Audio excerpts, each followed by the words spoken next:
been a Toastmaster for 5 months. He joined Toastmasters in order to practice public speaking. And today he will be giving his third speech, Get to the Point, from the Competent Communicator Manual. The title of his speech is, will be 5 to 7 minutes, is Normal-phobia. Please join me in welcoming Alex.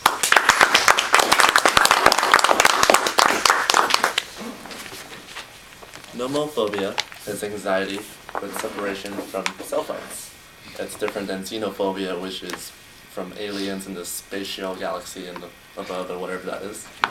And I feel like this is a big deal. This is something that happened to me recently. I lost my phone last week, so I still have a phone, but it's been such a nice relief. My life has changed just not having a cell phone or not being so attached to it. And I realize I think it's a problem everyone has, and the first step is to realize it.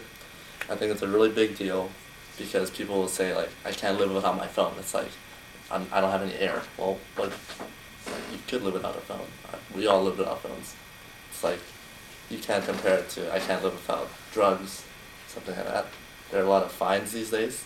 In California, the first offense is $162 for texting and driving. The second offense is $258. When I first started driving, it was $25. In Alaska, it's $10,000 and a day in jail. Oh, In Alaska, that's crazy. Don't For just know. texting. I wish they had that here. Yeah. I feel that a lot of this texting and driving and the cell phone comes from being a bit sad and lonely. Like people that are texting and driving, it's kind of just, it's human to be sad and lonely. Pascal, he's a French mathematician, said 400 years ago, all of man's misfortune comes from one thing, which is not knowing how to sit quietly in a room.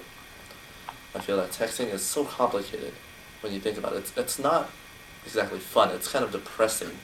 Like you're giving your sense of, a false sense of power. If I were to text anyone here and you guys don't respond, I'm just like, oh, what's going on? I'm going to be kind of insecure about it. There's so many rules to it, like you can't really express your emotions as well. When every time I go, ha ha ha, am I laughing? If I use capitals, am I laughing harder? What does that mean exactly? And the worst for, I guess, my generation is how insecure I get when you text someone you like. Because the worst thing is to have a double text, where you text them, and then you text them again and they don't respond, and you're like, oh no, what's going on? I'm just so, you just get all this anxiety. It's so much easier to just pick up the phone and talk to them. You know, if they're not there, and you say goodbye. When was the last time you said goodbye to someone in a text? It would make sense, because you would stop talking. But yeah, sometimes you just lay there, you wait. It's been like an hour and it's okay, I guess I'll just go to sleep. Texting and driving comes at a big cost. Most of the time we're doing it from one destination to another. When we go to a restaurant, it inconveniences the restaurant itself. I read this recent article. It was about a manager in New York. He runs a really busy restaurant, and 10 years ago, the wait time was 1 hour. Now it's 2 hours. And they had no idea why, because their menu hasn't changed in 10 years. They did some research and they found out it's all because of cell phones. Back then, in 2004 or 2005 now, someone would come in, they would wait a little bit, they would get seated, they would wait 5 minutes before to look at the menu.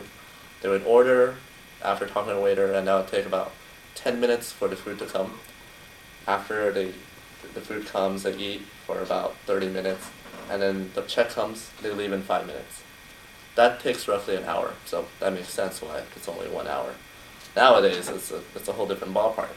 People sit down in 5 minutes, it's still the same thing, but to order it takes about 20 minutes. Why does it take so long?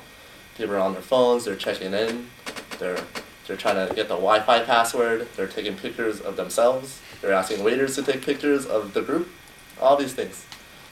Growing up, you guys remember when we all gathered around the table and took pictures of food and printed it out? No one did that. Nowadays, everyone does it. Yeah, it's so different. So, yeah, the food it's just 10 minutes to come out. The food itself doesn't change, but when the food comes out, people take pictures of it, they take pictures with the food, and then the food gets cold, they send it back, all these things. The check comes, they're on their phone already, they're on their phone within the food while they're eating. That takes like 45 minutes.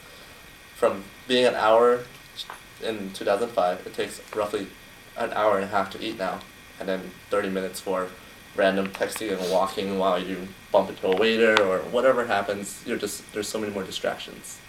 I feel that it's not the problem with technology, like phones.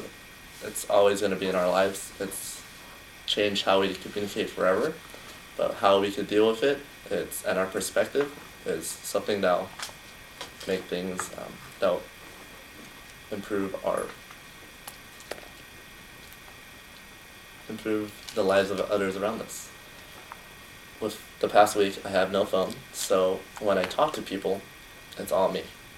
I'm not using a phone right now. When we talk, I'm making eye contact to everyone. I'm making sure I appreciate your time and I respect your opinions. When we are able to communicate and I have a phone, I don't feel like people would trust me as much. I might come across as, oh, this little device, someone else is more important than you right now. And that shouldn't be the case. It should be like how things used to be. If I'm talking to my boss, I'm not going to have my phone. That's crazy. But if I'm talking to my girlfriend or my wife, my friends, why should I treat that any differently? People just are able to really deepen the relationships. I'm able to deepen the relationships I have with people by not using my phone. And I think my personal life and my professional life will improve if I continue to practice this act of using the phone less. I don't have my phone right now. I have my badge, that's it. I put my phone away, and it's like, yeah, things are good. I'm not distracted. I listen to every single word you're saying, and I'm all yours.